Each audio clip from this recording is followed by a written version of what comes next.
Bienvenue sur la plateforme CRP, Cyber-Risk Platform. Nous sommes actuellement sur le tableau de bord, vous trouverez ici les différents modules permettant d'utiliser la plateforme CRP. Passons maintenant en revue les différents modules de la plateforme CRP. Le bouton Nouvelle analyse vous permettra de lancer une analyse sur vos actifs externes. Le bouton État probe vous permettra de lancer une analyse interne sur votre réseau local.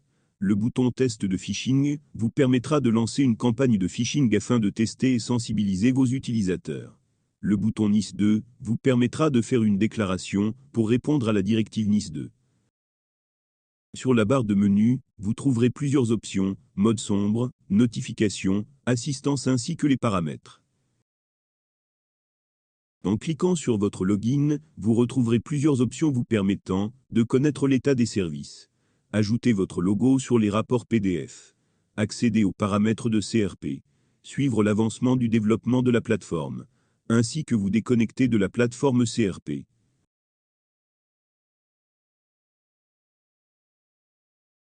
Allons maintenant dans le menu Paramètres. Dans cette fenêtre, vous trouverez un bouton vous permettant d'ajouter des nouveaux utilisateurs techniques. Un bouton vous permettant de partager ou non les analyses à l'ensemble des utilisateurs. Une option vous permettant de masquer les mots de passe issus de la détection des fuites, ainsi qu'une option pour autoriser ou non l'affichage des pop-up de notification de la plateforme CRP. Revenons sur le tableau de bord et regardons ensemble comment lancer une analyse externe. Une fois sur le tableau de bord, cliquez sur le bouton Nouvelle analyse, une nouvelle fenêtre se lance. Dans cette fenêtre, vous trouverez deux boutons. Un bouton pour lancer les analyses externes rapides sur une IP publique ou un nom de domaine. Et un bouton pour lancer une analyse société, ce type d'analyse est nécessaire pour y inclure des analyses internes. Une fois que vous avez cliqué sur le bouton Analyse externe rapide, vous êtes invité à saisir une IP publique ou un nom de domaine. En saisissant un nom de domaine, le système va également analyser l'ensemble des sous-domaines détectés par la plateforme. Une analyse des sites web et des fuites de données est également lancée, afin de vous transmettre un maximum d'éléments sur l'actif externe analysé. Des options sont disponibles en fonction de vos besoins, récupération automatique de l'IP, lancement de l'analyse sur l'ensemble des ports, analyse des TLD communs pour un résultat complet. Une fois l'actif externe saisi et les options choisies, cliquez sur le bouton Lancer l'analyse. Quelques secondes sont nécessaires à initialiser l'analyse et le système vous redirige vers le tableau de bord. Voyons maintenant comment lancer une analyse externe société. Cliquez sur le bouton Analyse externe société, un assistant va se lancer. Dans cet assistant, commencez par saisir le nom de la société, ainsi que son sirène.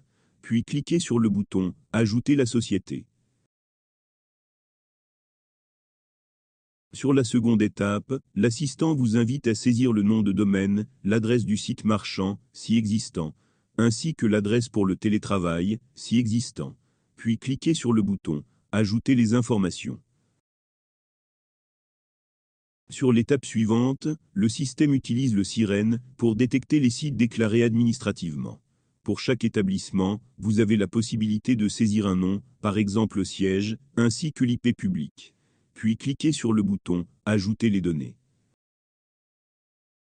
Une fois l'analyse dans votre tableau de bord, vous pouvez par la suite ajouter des actifs externes à votre analyse société. Pour terminer, vous pouvez cliquer sur le bouton « Lancer l'analyse ». Les options sont disponibles pour lancer une analyse sur la totalité des ports, ainsi que faire une analyse multidomaine en utilisant les TLD communs. Vous savez maintenant comment lancer une analyse externe. Voyons à présent comment lancer une analyse interne. L'analyse interne se fait à l'aide du probe, vous devez préalablement connecter le probe sur votre réseau. Plusieurs possibilités de connecter le probe, idéalement en coupure réseau entre votre pare-feu et votre cœur de réseau, mais aussi en port mirroring, afin d'éviter de couper votre réseau le temps de la connexion physique du probe. Une fois le probe connecté sur le réseau à analyser, vous pouvez lancer une analyse interne sur votre réseau local. Pour ce faire, cliquez sur le bouton « État probe ». Vous avez la possibilité d'avoir plusieurs probes par accès CRP. Les probes en ligne apparaissent en vert. Cliquez sur le probe souhaité. Sur cette fenêtre, vous trouverez des informations techniques concernant votre probe, comme l'adresse IP récupérée par le probe sur votre réseau local. Vous avez également la possibilité de fixer l'adresse IP du probe dans le cas où aucun DHCP n'est présent sur votre réseau. En bas de la fenêtre, 3 boutons s'offrent à vous. Le bouton Analyse rapide vous permet de lancer une analyse interne sur votre réseau, comptez au moins 1 heure, afin d'avoir les résultats. Un second bouton, Analyse 24 heures, permet une analyse interne plus longue mais plus complète. Cliquez sur le bouton Analyse rapide. Pour lancer une analyse rapide, cliquez simplement sur le bouton Lancer l'analyse. Vous pouvez également modifier le réseau à analyser en cliquant sur le bouton Changer de réseau. Une option permettant de faire une analyse IDS est également possible, cela vous permet d'obtenir des résultats en se basant sur des signatures. Revenons sur le tableau de bord.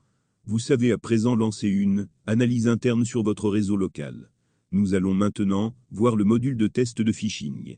Grâce à ce module, vous allez pouvoir tester vos utilisateurs afin de les sensibiliser au risque du phishing.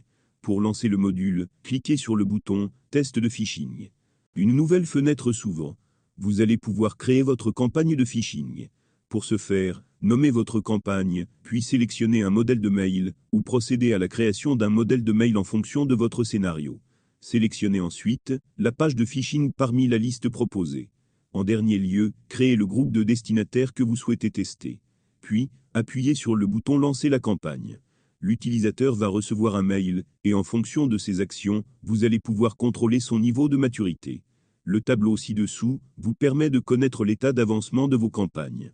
Dans le cas où un utilisateur rentre ses informations sur la page de phishing, alors il est redirigé vers une page de sensibilisation, avec des informations sur les bonnes pratiques. Revenons sur notre tableau de bord. Nous allons à présent découvrir le module NIS2. Ce module NIS2 va vous permettre de réaliser vos déclaratifs en lien avec la directive NIS2. Ce module est très récent et va encore évoluer en fonction des avancées de la directive NIS2.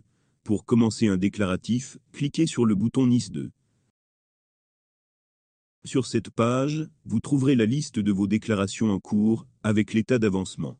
Pour commencer une nouvelle déclaration, cliquez sur le bouton Commencer une déclaration NIS2. Dans cette fenêtre, vous pouvez créer une nouvelle société en vous basant sur son SIRET. Cela ajoutera automatiquement les informations nécessaires à la création du déclaratif NIS2. Si vous avez déjà créé la société via le lancement d'une analyse externe société, vous retrouverez la société dans la liste. Vous devez également saisir l'effectif de la société. Avant de démarrer le déclaratif, il est fortement conseillé de prendre connaissance de la directive NIS2. Cliquez sur le bouton Valider pour créer la société et commencer la déclaration. Le déclaratif se fait sous la forme d'un assistant, avec une barre d'avancement et un cyberscore afin de vous situer. Vous avez plusieurs étapes à saisir afin de compléter votre déclaratif. L'étape 1 concerne la déclaration des responsables. Dans cette étape, vous devez déclarer l'ensemble de vos équipes techniques et le rôle de chacun. L'étape 2 concerne vos prestataires et fournisseurs. Dans cette étape, vous devez déclarer les rôles de vos fournisseurs et prestataires. L'étape 3 concerne vos infrastructures. Ici, vous devez déclarer l'inventaire de vos différents sites, en ce qui concerne la sécurité, l'authentification, la conformité et le type d'infrastructure. L'étape 4 concerne les actions sur les méthodes d'analyse et de tests mises en place, tests de pénétration, tests de PERA, tests de sauvegarde. L'étape 5 concerne la déclaration des formations mises en place au sein de vos services, les services formés ou en cours de formation et les sujets abordés. L'étape 6 concerne la consignation des incidents mineurs et majeurs au sein de vos infrastructures. Un curseur vous permet de définir l'impact sur vos activités. Pour finir, un rapport vous permet de connaître votre note globale et votre classification. Des recommandations vous permettront d'améliorer votre score. Un rapport au format PDF est disponible. Revenons à présent sur notre tableau de bord. Nous savons maintenant utiliser les différents modules pour lancer les analyses sur CRP. Nous allons maintenant voir les résultats de nos analyses externes et internes. Commençons par les analyses internes.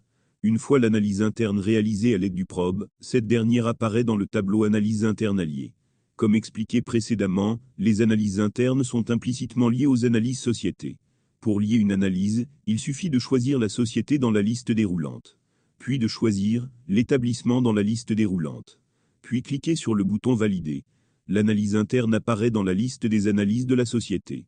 Il est recommandé de bien nommer la liste des établissements des analyses sociétés afin d'identifier et retrouver plus facilement les analyses internes. Passons maintenant sur les analyses société. Dans ce tableau, vous trouverez l'ensemble de vos analyses société. Le cyberscore permet de définir la notation de la société par rapport à l'ensemble des analyses internes et externes la constituant. En cliquant sur le petit plus, cela vous permettra de voir l'ensemble des analyses internes et externes de l'analyse société. Chaque analyse interne et externe possède son propre cyberscore. Passons maintenant sur les analyses externes rapides. Dans ce tableau, vous trouverez vos analyses externes rapides sur des actifs de type IP ou nom de domaine. La notation se fait par le cyberscore. Des boutons vous permettront de relancer de façon manuelle ou planifier des nouvelles analyses sur l'actif en question. Cela vous permettra de voir l'évolution de votre cyberscore. Nous allons maintenant regarder le détail d'une analyse externe rapide. Cliquez sur le bouton correspondant à l'analyse externe rapide que vous souhaitez voir. Une nouvelle fenêtre s'ouvre. Dans cette fenêtre, vous trouverez un tableau contenant la liste des actifs externes détectés. Dans notre cas, il s'agit d'un nom de domaine. CRP affichera la liste des sous-domaines correspondant à une adresse IP. Pour chaque actif, vous trouverez le cyberscore et un bouton pour obtenir le détail de l'actif. Vous trouverez également un bouton pour générer un rapport au format PDF en y intégrant des éléments souhaités. Vous avez également la possibilité de sortir des feuilles de route afin de vous aider dans les étapes à franchir pour corriger les différentes vulnérabilités détectées sur l'actif. Un peu plus bas, vous trouverez les fuites détectées sur vos adresses de messagerie qui ont probablement fuité sur le dark web ainsi que sur Telegram. Cela vous permettra d'anticiper des piratages en vérifiant si les identifiants sont toujours utilisés ou non. Les piratages des tiers vous permettront de savoir si vos clients ont subi un piratage de leur ordinateur. Un peu plus bas, vous trouverez les recommandations de mise en service sur l'ensemble de vos actifs externes. En cliquant sur un actif, vous trouverez le détail concernant sa localisation, son propriétaire et son système d'exploitation. Vous trouverez ensuite le détail des ports et services exposés avec la version SI détectée par CRP. Dans le cas d'un service critique, la ligne est en rouge et des recommandations vous seront proposées. Le score CVSS concernant la gravité et l'exploitabilité est affiché par service sous la forme d'un cyberscore. Dans le tableau en dessous, vous trouverez la liste des vulnérabilités critiques par service classées par score CVSS. En cliquant sur la vulnérabilité, une fenêtre s'affiche avec le détail de la vulnérabilité. Vous trouverez sur cette page la description simplifiée et vulgarisée de la vulnérabilité, ainsi qu'une aide à la correction si disponible. Des graphiques vous aideront à analyser l'impact de la vulnérabilité. Nous allons revenir sur notre tableau de bord et voir à présent les analyses internes. Pour rappel, les analyses internes sont réalisées à l'aide du probe. Les analyses internes se trouvent dans les analyses société. Il suffit de cliquer sur le petit plus afin d'inventorier la liste des analyses externes et internes. Pour connaître le détail et les résultats d'une analyse interne, veuillez cliquer sur son numéro d'analyse. Une nouvelle fenêtre se lance. Dans cette fenêtre, vous trouverez le détail de l'analyse interne. Sur le haut de la fenêtre, le nom du site analysé à l'aide du probe, l'adressage du réseau analysé, ainsi que la date de l'analyse. Un bouton vous permettra de sortir un rapport complet au format PDF, avec des options permettant de choisir ce que vous souhaitez voir apparaître à l'intérieur. Un autre bouton vous permettra de générer le schéma réseau en fonction des actifs détectés par le probe. En cliquant sur le bouton réseau local par IP, un tableau s'ouvre et affiche la liste des actifs détectés par le probe. Dans ce tableau, vous retrouverez les informations, comme le cyberscore par actif, une note sur le test du firewall logiciel de l'actif, la version du système d'exploitation et la famille, le type d'actif détecté automatiquement, mais que vous pouvez modifier en fonction de vos besoins, ainsi que le nom de l'actif et le nom de domaine, si celui-ci est rattaché à un domaine Active Directory par exemple. En cliquant sur le bouton de l'actif, vous trouverez le détail des vulnérabilités de l'actif sélectionné. Le bouton cartographie vous permet d'afficher les communications collectées par le probe durant l'analyse, afin de mettre en évidence des potentielles fuites de données ou communications non souhaitées. Cette cartographie peut être filtrée par IP ou par port. Merci d'avoir regardé cette présentation de la solution CRP. Cette présentation reprend dans les grandes lignes les principales fonctionnalités de CRP. La plateforme CRP est une solution souveraine développée et hébergée en France dans un data center privé. Son développement est en perpétuelle évolution. Nos équipes sont à votre disposition, vous trouverez ici les coordonnées. Merci, à bientôt.